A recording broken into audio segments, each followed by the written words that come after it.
হাসিনার উপর রাগ হয় না আপনার? আসিফ নজরুলের প্রশ্নে যা বললেন খালেদা জিয়া। জানাবো মিঠে করা সংলাপ সুষ্ঠু নির্বাচনই মূল এজেন্ডা হয়ে উঠেছে। এবং সর্বশেষ জানাবো অটোরিকশা মোটরসাইকেল সংঘর্ষে মামা ভাগ্নে নিহত। শুনছিলেন সংবাদ শিরোনাম, এবারে বিস্তারিত। হাসিনার উপর রাগ হয় না আপনার? আসিফ নজরুলের প্রশ্নে যা বললেন খালেদা জিয়া। দীর্ঘ প্রতীক্ষার পর অবশেষে উন্নত চিকিৎসার জন্য আগামীকাল লন্ডন যাচ্ছেন বিএনপি চেয়ারপারসন খালেদা জিয়া। সবকিছু ঠিক থাকলে রাত 10টায় কাতারের একটি বিশেষায়িত এয়ার অ্যাম্বুলেন্সে করে ঢাকা ছেড়ে যাবেন তিনি। যুক্তরাজ্যে পৌঁছানোর পর সরাসরি তাকে লন্ডন ক্লিনিকে ভর্তি করা হবে। সেখানে কিছুদিন চিকিৎসার পর যুক্তরাষ্ট্রের মেরিল্যান্ডের জনস হপকিন্স বিশ্ববিদ্যালয় হসপিটালে তার চিকিৎসা নেওয়ার কথা রয়েছে। খালেদা জিয়া লন্ডনের উদ্দেশ্যে দেশ ছাড়ার একদিন আগে তার সুস্থতার জন্য দোয়া করে সামাজিক যোগাযোগ মাধ্যম ফেসবুকে একটি পোস্ট দিয়েছেন অন্তর্বর্তী সরকারের আইন বিষয়ক উপদেষ্টা অধ্যাপক ডক্টর আসিফ নজরুল। সেখানে তিনি খালেদা জিয়া যেন সুস্থ হয়ে দেশে ফিরে বাংলাদেশের গণতন্ত্র আর অগ্রগতি বিনির্মাণে যেন ভূমিকা রাখতে পারেন সেই প্রত্যাশাও ব্যক্ত করেন এই উপদেষ্টা। ওই পোস্টে আসিফ নজরুল লিখেছেন, চিকিৎসার জন্য নভেম্বরে বেগম খালেদা জিয়ার বিদেশে যাওয়ার সম্ভাবনা ছিল। সেরকম একটা সময় আমি ওনার সঙ্গে সৌজন্যমূলক সাক্ষাৎ করতে যাই।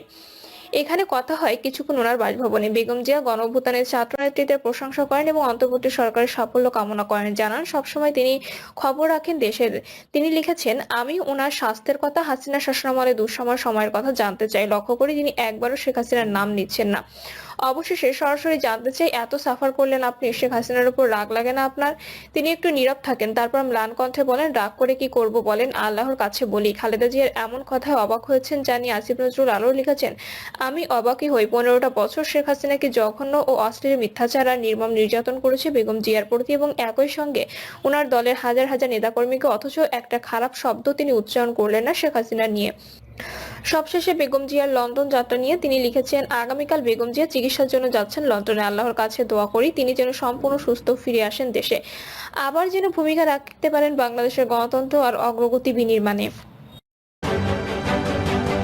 মিঠে করা সংলাপ সুষ্ঠু নির্বাচনই মূল এজেন্ডা হয়ে উঠেছে। বর্তমান অবস্থায় আমাদের দেশে সরকার পরিচালনার ক্ষেত্রে কোনো রাজনৈতিক দল বা ব্যক্তিদের সংশ্লিষ্টতা নেই, কারণ সরকারের উপদেষ্টা পরিষদের সব সদস্যই অরাজনৈতিক ব্যক্তি। রাজনীতির ময়দানে কোনোদিন তাদের পদচারণা ছিল না। তাছাড়া কয়েকজন ছাত্র বা সবেমাত্র ছাত্রত্ব ঘুচিয়েছেন এমন ব্যক্তিও সরকার পরিচালনায় সম্পৃক্ত আছেন।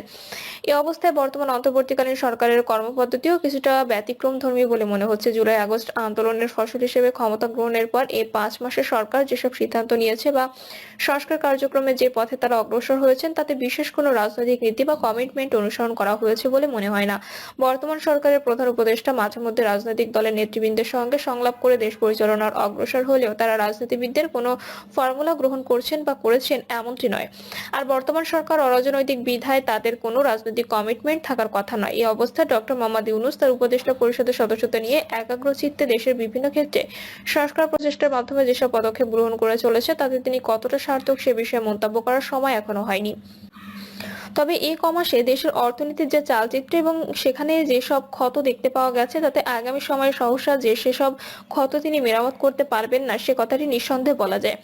যদি একজন অর্থনীতিবিদ হিসেবে সারা বিশ্বে তার সুনাম থাকা এবং একজন নোবেল লরিয়েট হওয়ায় বিশ্বব্যাংক, IMF সহ আন্তর্জাতিক বিভিন্ন সংস্থা থেকে দেশের জন্য ঋণের অর্থ সংগ্রহের ক্ষেত্রে তিনি কিছুটা সুবিধা পাবেন, কিন্তু তা সত্ত্বেও অর্থনীতির গভীর ক্ষত তিনি কতটা মেরামত করতে পারবেন সে বিষয়ে সন্দেহ থেকেই যায়। আর গত 15 বছরে জাতির ঘাড়ে ঋণের যে বিশাল বোঝা চাপানো হয়েছে, তার কিস্তি পরিশোধ সহসাই শুরু করতে হবে বিধায় সেসব সামাল দেওয়া কঠিন হয়ে পড়বে। উল্লেখ্য, দ্রব্যমূল্যের পাগলা ঘোড়ায় লাগাম টানা সহ অন্য অনেক ক্ষেত্রে বর্তমান সরকারের সফলতা নিয়ে জনমনে প্রশ্ন উঠেছে। রাস্তাঘাট বা সড়ক ও জনপথে শৃঙ্খলা ফিরিয়ে আনার ক্ষেত্রেও তেমন কোনো সফলতা লক্ষ্য করা যাচ্ছে না। বিশেষ করে রাজধানী ঢাকার রাজপথে যেভাবে বিশৃঙ্খল পরিস্থিতি বিরাজমান, তাতে মানুষ ঘর থেকে বের হতে ভয় পায়।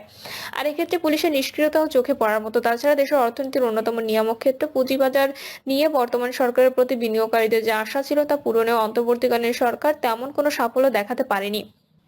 বরং পুঁজিবাজার নিয়ে অর্থ উপদেষ্টার বক্তব্য ও বডি ল্যাঙ্গুয়েজ নেতিবাচক হওয়ায় পুঁজিবাজারের এর প্রভাব পড়েছে বলেই মনে হয়।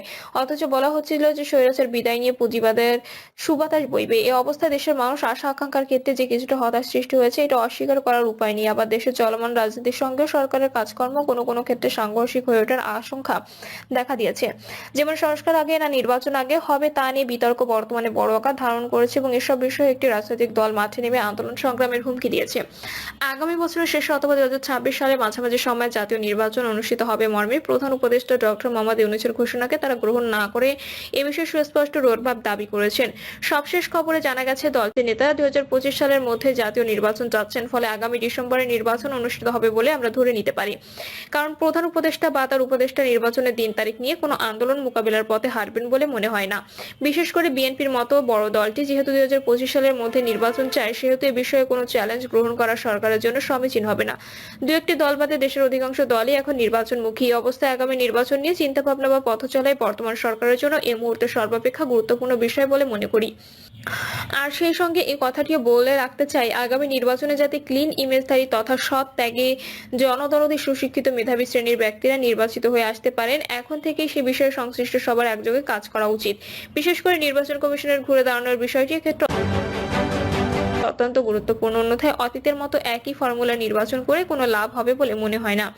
জনপ্রতিনিধির নামে দেশের মানুষের যে লাউ সেই কদুই পাবে, কারণ নির্বাচন সময় যদি সাধারণ নিরীহ মানুষ, বিশেষ করে দরিদ্র শ্রেণীর মানুষের ভোট কেনাবেচা করা সম্ভব হয় বা ভয়ভীতি দেখিয়ে ভোট আদায় করা সম্ভব হয়, সেক্ষেত্রে শতবার এমন নির্বাচন করলেও মূল সমস্যার কোনো সমাধান হবে না। একজন কালো টাকার মালিক টাকার বস্তা নিয়ে নির্বাচনী ময়দানে নামতে পারলে বা বড় বড় ধনাঢ্য মতলববাজ ব্যক্তি বস্তা ভর্তি টাকা নিয়ে নির্বাচনী প্রার্থী হতে পারলে নির্বাচিত হয়ে তারা সুদে আসলে তাদের সেসব টাকা উসুল করে নেবেন।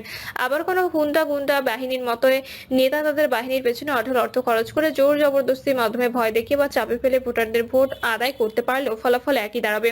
সেক্ষেত্রে তারা সবাই সরকারি উন্নয়ন কর্মকাণ্ডের টাকা লোপাট করে টেন্ডারবাজি ইত্যাদির মাধ্যমে সরকারি কোষাগারের অর্থ তথা জনগণের ট্যাক্সের টাকা সহ প্রবাসী শ্রমিকদের রক্ত পানি করে উপার্জিত দেশে পাঠানো রেমিট্যান্সের অর্থ সবকিছু লুটে নেবেন।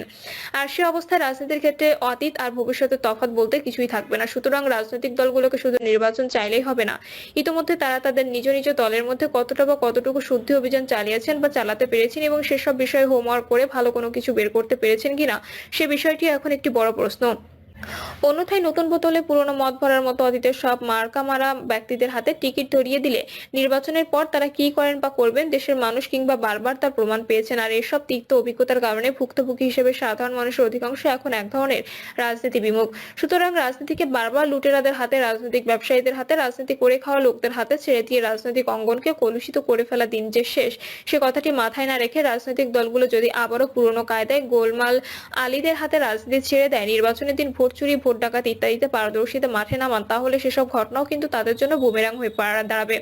সুতরাং এখনো যেহেতু হাতে যথেষ্ট সময় আছে, তাই বিষয়টিও গুরুত্বের সঙ্গে বিবেচনা করে প্রার্থী নির্বাচন করা উচিত বলে মনে করি। কারণ সবারই মনে রাখা প্রয়োজন, 1-11, জুলাই আগস্ট বিপ্লব ইত্যাদি ঘটনা কিন্তু রাজনীতিবিদদের অতি